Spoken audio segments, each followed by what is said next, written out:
amongst other things. So not too far away from seeing Hayden on the stage.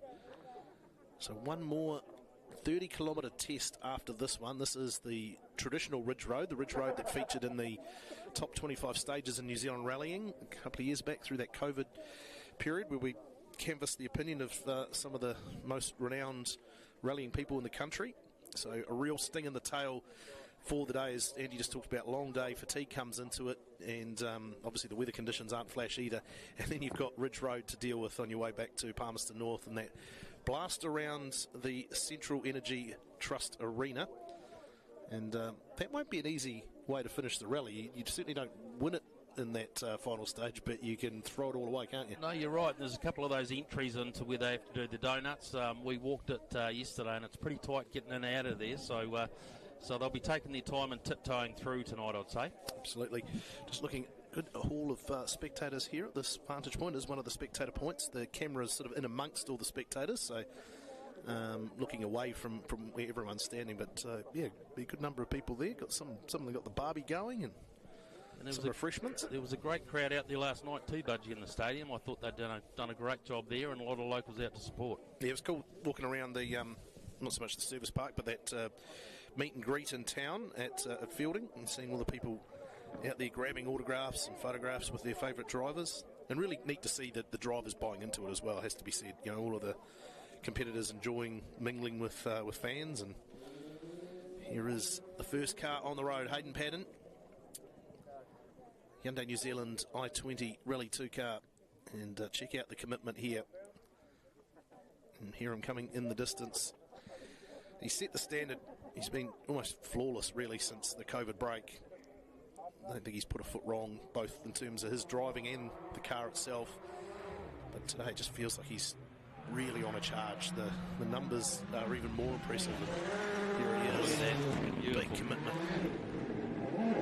Down to this hairpin. He's not backing off, Budgie, is he? He's full send there, old Hayden. It's full commitment all the way for a rally.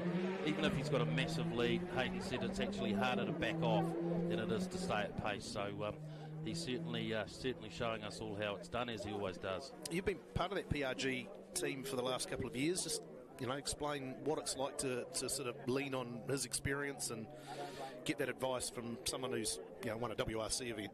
Oh, it's been fantastic, really. It's a privilege. I'm very, very fortunate. And he's looked after a couple of cars for me, but great bunch of guys. They're very thorough with their car prep, and having Hayden to take your car out for a quick zap before you do a rally and set it up properly, you know that when you get in it, it's going to do the job. Also getting a few tips here and there, that definitely helps, and yeah, it's been wonderful. I'm very lucky. It was a magical shot from our first spectator point this morning on the live stream. That iconic hairpin on Ridge Road North, and he's perpendicular to the road. As you see, Brendan Reeves, tidy as well. This is the AP4 Hyundai i20. I spoke to Brendo at Toy Happy there, and he's just easing his way into this. He hasn't been in a four-wheel drive car for quite a while, and I think it's a sensible drive. He's just finding his way and coming up to pace, and he's looking smooth out there all day, I feel. Yeah, it's really interesting. No one was really quite sure where he'd fit into the the front of the field here with the likes of Ben Hunt and Robbie Stokes. The last time Brendan was here, maybe he was just a nose in front of them, but I think over the last 4 or 5 years since Brendan was last on New Zealand shores, those drivers have really improved. It's sort of Hayden dragging the field with him. And, we saw Ben and Robbie beating times that Hayden had been setting 4 or 5 years ago. So, maybe those guys have actually come forward, and the expectations around Brendan perhaps not quite as realistic as some were thinking pre-event. Absolutely, and the clock doesn't lie, right? Those local boys have definitely stepped up their game. And here comes Ben Hunt. Let's go to New Zealand's Fabia Rally 2. Ben's had a great day, and he's just been consistent on the pace, doing what he needs to do. And he'll be pushing in this the super special though to try and pick up some points, won't he? Absolutely, yeah. Power stage points absolutely critical for a number of these competitors, Ben especially in the title fight. Be interested to see if Robbie does have a crack at this. We actually stopped and saw him on the side of the road on the way to this point, and I don't know that the issue that he's been dealing with has been completely rectified. So it was Got him catch-22 situation. There's a little bit to be gained if he can come out here and set a quick time, but you also don't want to stack the car and create a whole lot of damage. And yeah, gee, you got to feel for Robbie. He's had a fantastic season. He's been a lot more consistent and competitive. The car's been reliable, and everyone was expecting good things this weekend. So you got to feel for the Stokes Motorsport team. Yeah, no, I mean they've been flawless to this point. So some real frustration as we see Emma Gilmore on the Advantage New Zealand Citroen C3. Still has more rock in the entry to that hairpin. Just enough to maybe destabilise the car. It was nice by him. I spoke to her also at Taiapi, and I said, "Is Malcolm Reed geeing you along? He's like a bunny on a string, that boy." And other drivers have said that he'll really push you hard. So I don't know if Emma's had that today, but she's had a good day. She was up to third at one stage. I think she's had a couple of niggles along the day, but she's looking good out here today. Yeah, very much the Emma that we were expecting at the start of the season, and I don't know whether it was just time away from rallying. Obviously, the Extreme E Series last year, we didn't see a lot of her competing, getting to grips with the car, getting to grips with co-drivers. We've seen some different co-drivers there as well. You know, we expect her to be fighting towards the front of the field, and she probably just hasn't quite had that excess speed. As the Smith & Sons Skoda Fabia, and this has been a kid that's been setting some very impressive stage times. Seal Jones, driver of the day for me, Budgie. He's in a podium position at the moment. He's driven flawlessly all day, and he deserves a podium. He really does. Yeah, I think he's shown maturity beyond his years. He's still a teenager, and we saw him, really down to a two-wheel drive at Otago and battling through that second day. He could easily have overdriven it and thrown it away, or tried to make up for the issues that he was having. But yeah, not easy driving a front-wheel drive R5 car, that's for sure. And you're right, he did. He just plodded along through that day and did what he needed to do. And look at him go today, sitting in a podium position. It's fantastic. So now we wait. Should be Stuart Reid, I think.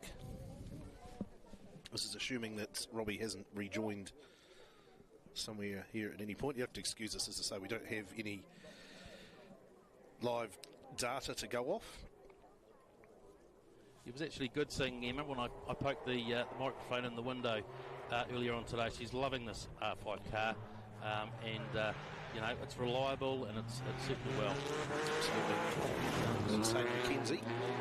Hayden McKenzie in the Toyota GR Yaris. He's had a couple of little battles today as well with some mechanical issues, but great to see him out on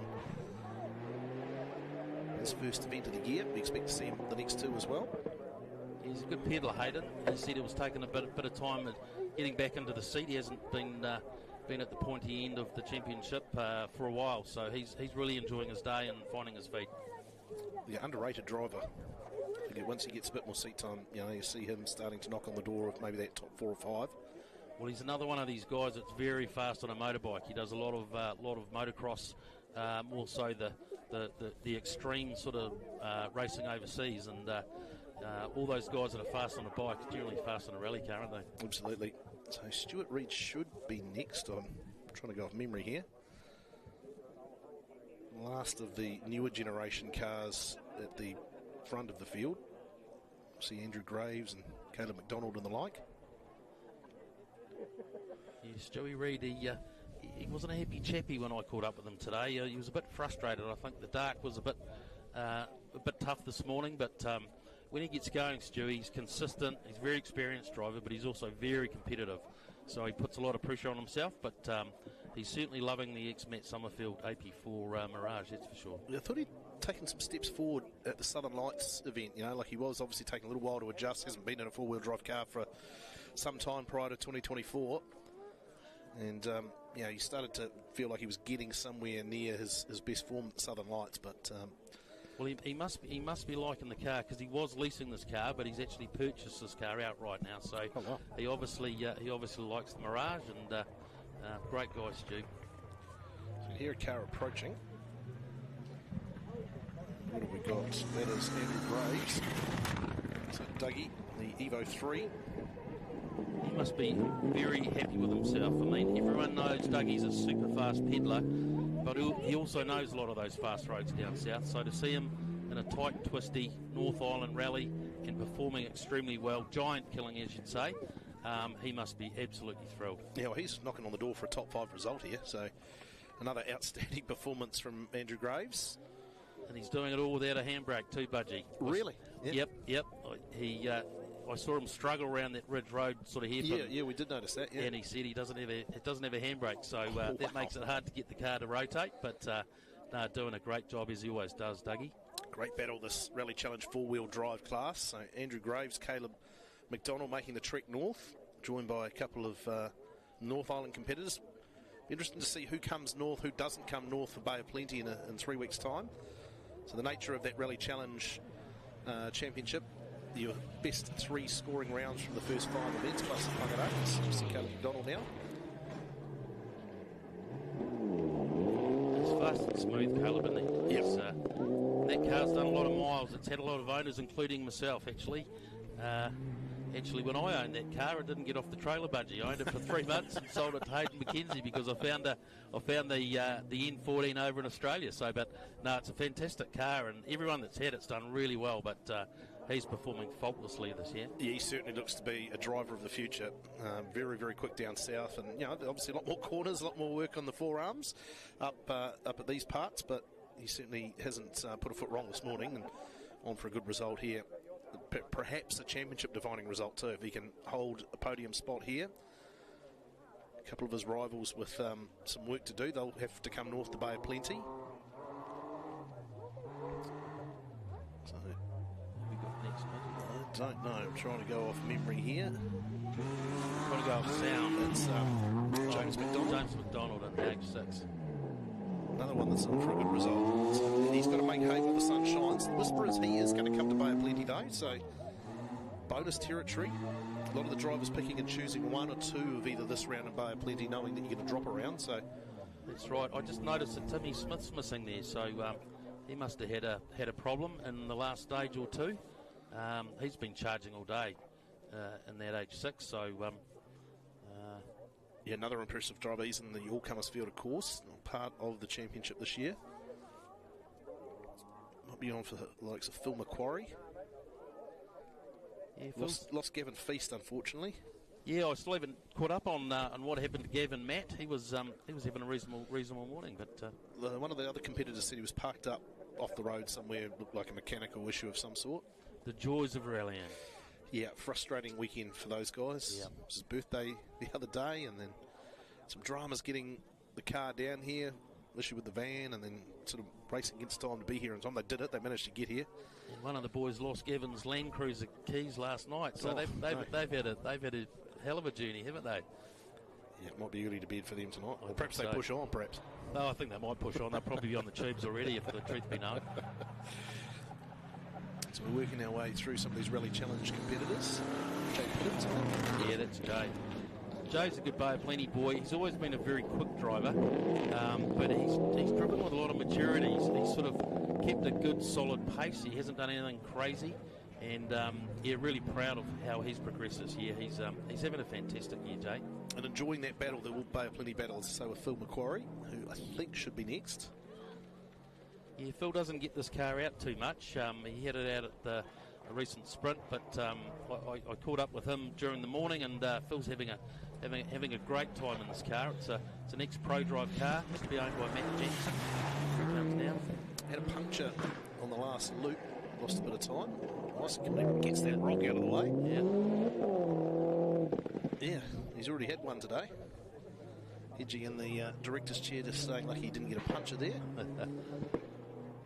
He had a bit of a story to tell of how quickly they managed to change the tyre. And thought he was pretty good at the job, did he? Yeah, he was certainly sporting the mud down the front of the overalls. Oh dear. Yeah, never fun having a puncture. It's you dust so much time, and you get out of the car and you whip your belts off and you're trying to change it as fast as you can. It's always quite stressful. Yeah, anyway, good to see him still sort of pushing through there this afternoon. So getting towards the NZRC 2-wheel drive competitors, the string of those 4 Fiestas all in quick succession. Might be another driver or 2. I'm just trying to go off memory here. Yeah, I think Dylan Thompson must be pretty close. He's had a good day too, Dylan, hasn't he?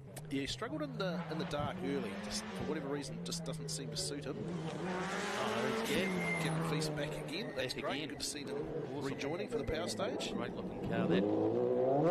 Get some bonus points. Co-driver that you know reasonably well, and Matty Hayward. Yep. Looking forward to doing the Silver Fern with Matty Bohr and the BDA Escort later in the year, Budgie. So that's what I've got to look forward to. But no, good to see those boys back out there and trying to get some points and get some miles. So Gavin's first season at it, and he's doing a good job. And it's all about finishing for him this year.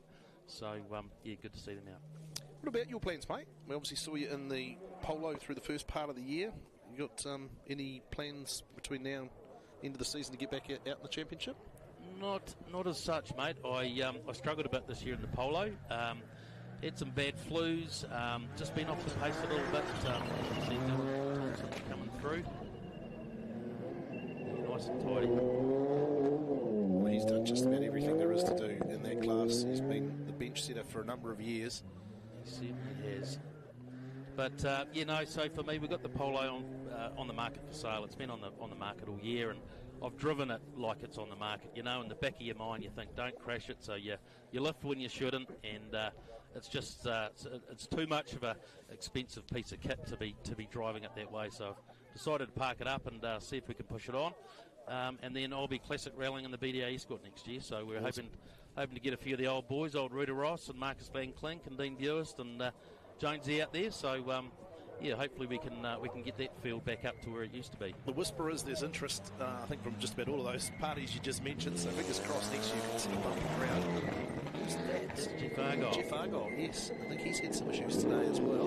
It was sounding a bit rough the first time through, but he'd know these roads pretty well, Budgie, wouldn't he? He certainly would. Somewhat out of order because we did have the string of the Fiestas all together. So I can only assume they've started out of order for whatever reason. There was a regroup at the service in Fielding. Stage after that. And then this one. So I think we might have Jack Stokes coming. Should be Jack Stokes, Bryn Jones and Tim Mackesy.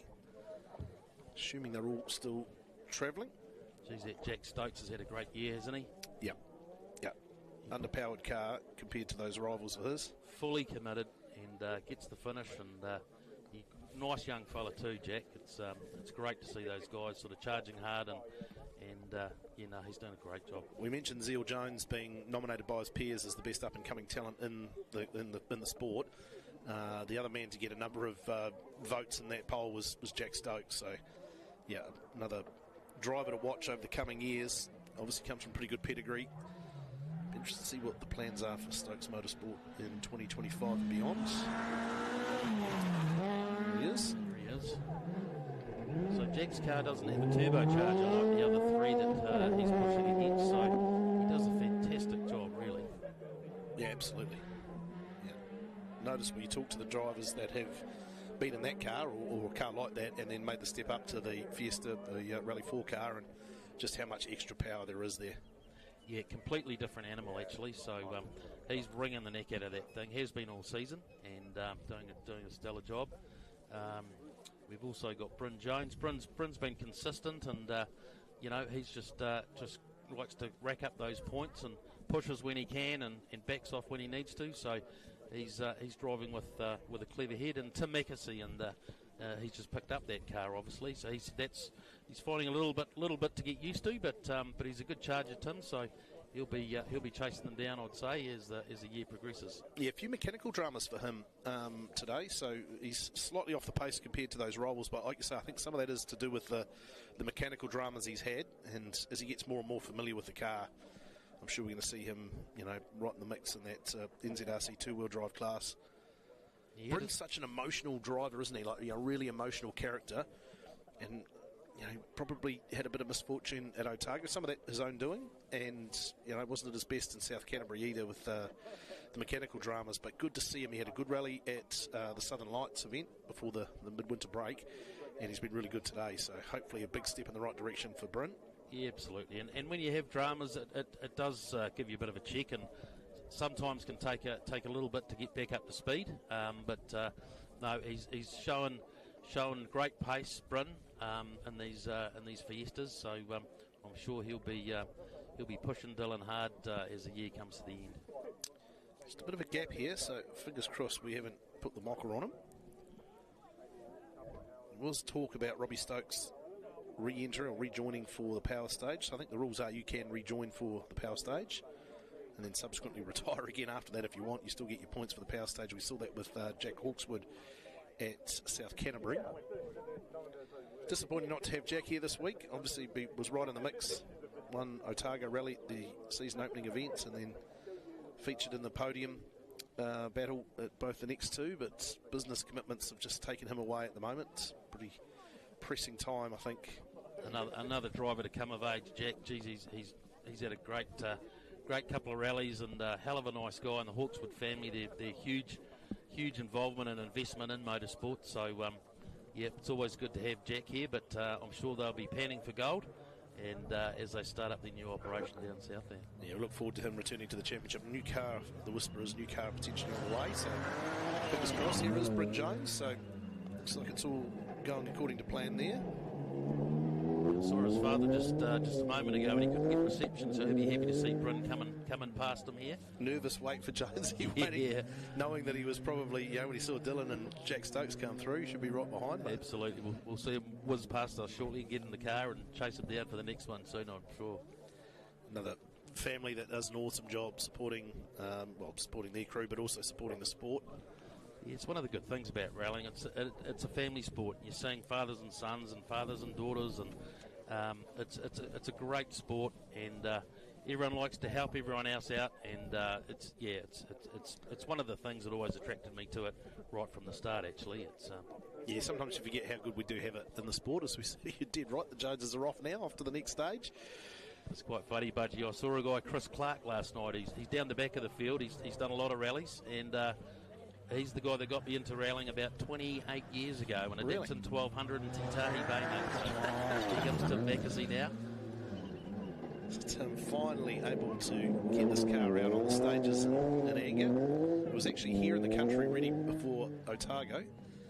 The paperwork you need to get appropriate clearances and whatnot, and just it's one of those things you can't hurry.